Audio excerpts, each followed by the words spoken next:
I always believed that the most magical moments happen on your honeymoon. Jack and I had chosen an old, grand hotel for our special getaway, one renowned for its rich history and charming ambience. It was supposed to be the beginning of our forever, filled with love and laughter. Little did we know, it would be the setting of our worst nightmare. From the moment we arrived, the hotel seemed to breathe with an ancient life of its own.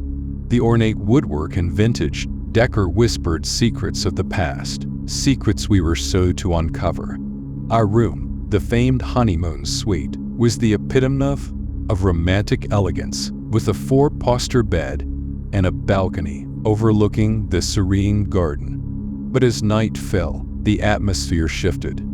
On our first night, I was awoken by an icy chill that seemed to seep from the walls.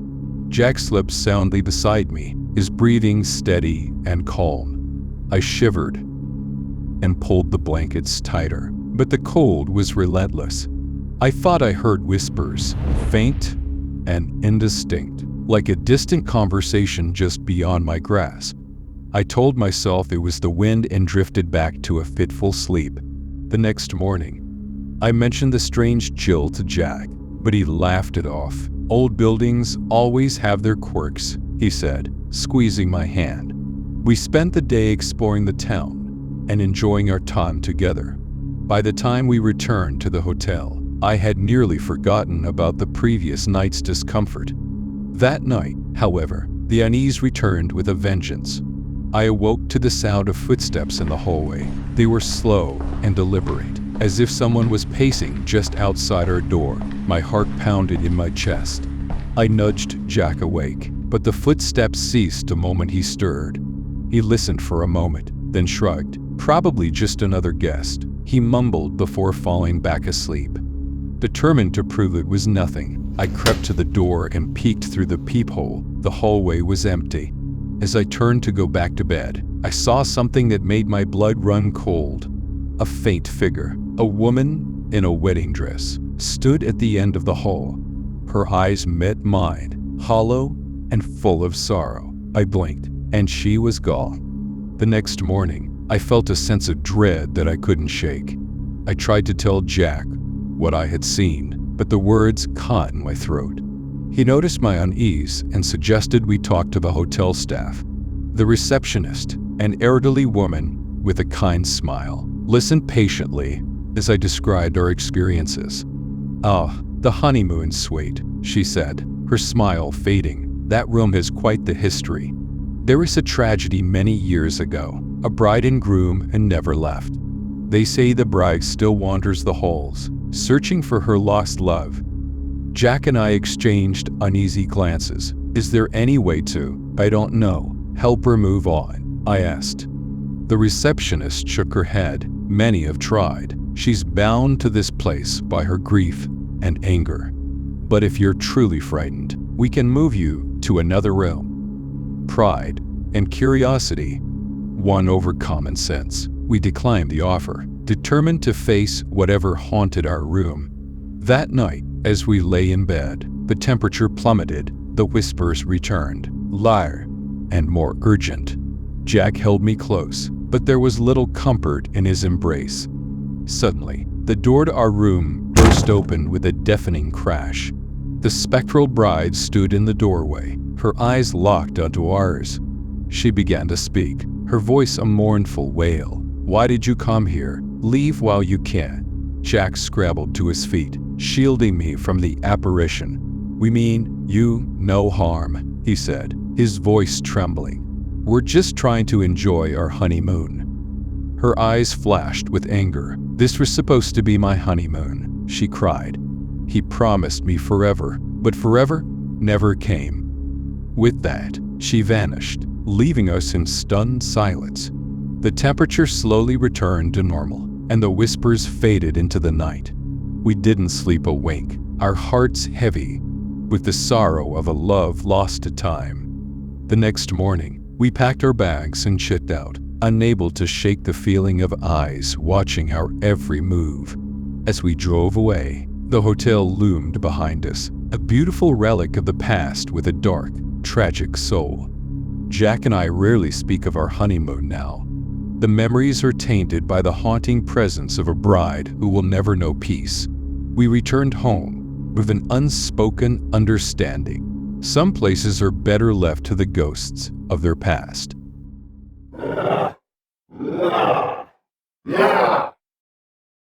When I first got the assignment to investigate the disappearances at the remote Cascade Mountain Hotel, I was thrilled. As a seasoned investigator, I had dealt with many cases, but nothing quite as mysterious as this.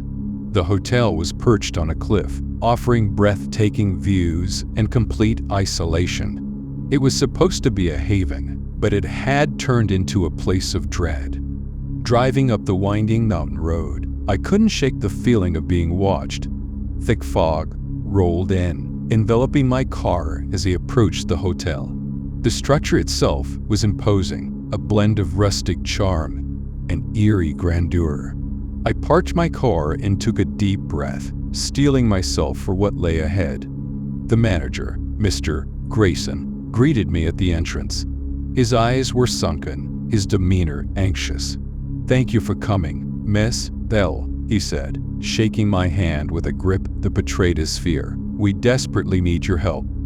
He led me to the grand lobby, where the few remaining guests lingered, casting nervous glances around. "How many have disappeared?" I asked. "5 in the past 2 months," he replied, lowering his voice. "All of them checked in, but never checked out. No trace left behind." I nodded, taking in the surroundings. "I need to see the rooms they stayed in." Mr. Grayson hesitated, then nodded. "Of course, follow me." We walked through dimly lit corridors, the walls adorned with old photographs of the hotel in its heyday. The first room we entered was immaculate, yet it felt wrong. The air was thick, with a strange, musty odor, and the temperature seemed to drop several degrees. I felt a chill run down my spine. "This was where the first guest disappeared," Mr. Grayson whispered. "She was an artist, here for inspiration." I examined the room carefully, but found nothing out of the ordinary. The next few rooms were similar, pristine yet unsettling. Each had an oppressive atmosphere, as if the walls themselves held on to the secrets of the missing.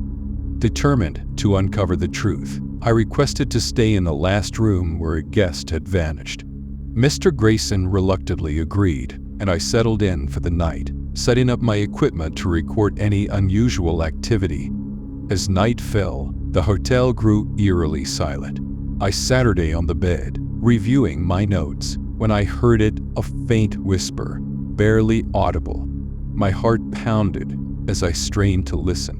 The whispers grew louder, seeming to come from the walls themselves. I grabbed my flashlight and followed the sound, which led me to the large, ornate mirror hanging on the wall. The mirror was ancient, its surface slightly tarnished. I reached out to touch it, and as my fingers brushed against the glass, a jolt of electricity shot through me. The room plunged into darkness, and the whispers turned into guttural moans. I stumbled back, fumbling for the light switch, but the room remained dark. Suddenly, the mirror began to glow with an eerie light. Shapes and shadows swirled within its depths, forming the outline of a face twisted in agony. "Help us," a voice rasped, echoing through the room. I stared in horror as multiple faces appeared in the mirror, each one mouthing the same desperate plea. It was then that I realized the truth. The guests hadn't disappeared. They were trapped in the mirror, their souls imprisoned by some malevolent force. Summoning all my courage, I reached out to the mirror again. "How can I help you?" I asked, my voice trembling. "Break the mirror," the voices whispered in unison. "Set us free." Without hesitation, I grabbed the nearest object, a heavy lamp, and smashed it against the mirror. The glass shattered, sending shards flying across the room. For a moment, the air was filled with a high-pitched wail, then silence. The oppressive atmosphere lifted, and the temperature returned to normal. I slumped to the floor, exhausted but relieved. The faces were gone, and the mirror lay in pieces. As I caught my breath, Mr. Grayson burst into the room, his eyes wide with fear. "What happened?" he demanded. "The guest, they were trapped in the mirror," I said, pointing to the shattered glass. "It's over now." In the days that followed, the hotel began to return to normal. The remaining guests wept, grateful to be alive, and Mr. Grayson shut down the hotel for renovations. The disappearances stopped, and the Cascade Mountain Hotel was no longer a place of fame. But I knew I would never forget the faces in the mirror, nor the desperate pleas for help. It was a reminder that some mysteries are better left unsolved, and some places hold secrets that should never be uncovered.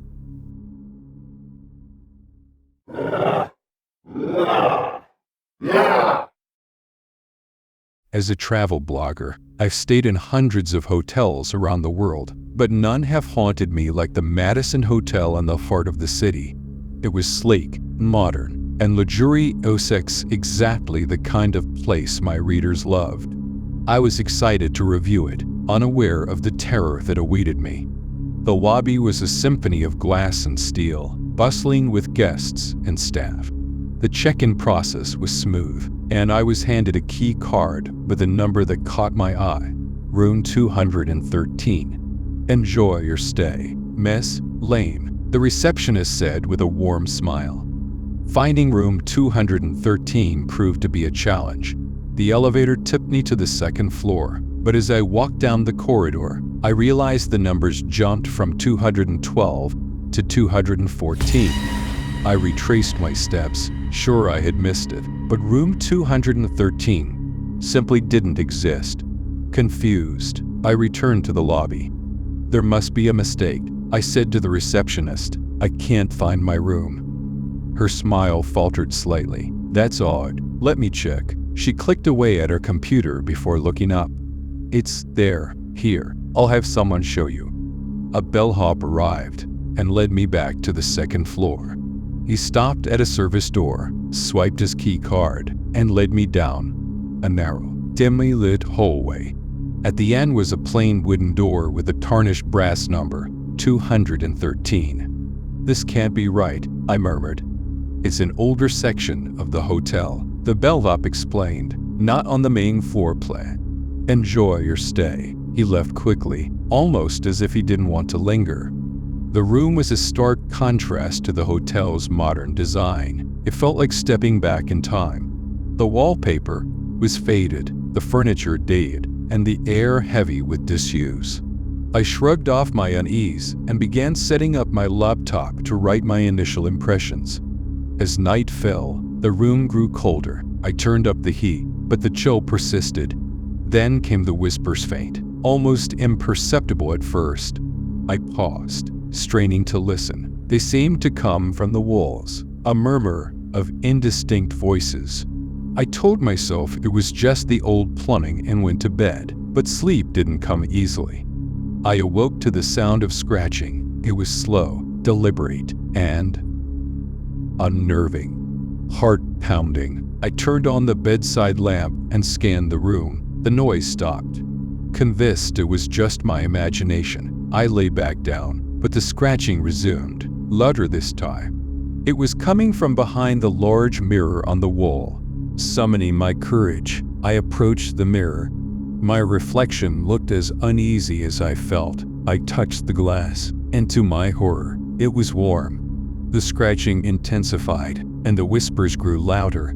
I tried to pull the mirror off the wall, but it wouldn't budge. Desperate, I called the front desk. "There's something wrong with my room," I said, my voice shaking. "I need help." The receptionist's voice was calm. "We'll send someone up immediately." Minutes later, a maintenance worker arrived. He was an older man with a grim expression. "What's the problem?" he asked. "The mirror," I said, pointing. "There's something behind it." He nodded, as if he had expected this. He pried the mirror off the wall, revealing a dark, narrow passageway. "This shouldn't be here," he muttered. "What is it?" I asked, dread creeping into my voice. "Old service tunnels," he said, "long sealed off. but sometimes they open. He shone his flashlight into the passage. The beam revealed claw marks on the walls and scraps of fabric that looked eerily like pieces of old-fashioned clothing. The whispers were louder now, a cacophony of despair. "We need to leave," he said urgently. "Now." We backed out of the room, but as we did, a shadowy figure emerged from the passageway. It was a woman, her face gaunt and eyes hollow. She reached out to us, her fingers gnarled and desperate. "Help me," she rasped. The maintenance worker grabbed my arm and pulled me into the hallway, slamming the door behind us. "What was that?" I gasped. "Ghosts," he said. "Spirits trapped in the old tunnels. They find ways into the rooms, and sometimes they take people with them." I didn't need further convincing. I checked out immediately, leaving behind my belongings. The hotel didn't charge me for the night, but the experience cost me far more than money. Even now, months later, I can't forget the woman's haunted eyes or the cold grip of her fingers. Room 213 doesn't exist on any map of the Madison Hotel, but I know it's there, waiting for the next unsuspecting guest to stumble upon its hidden horror.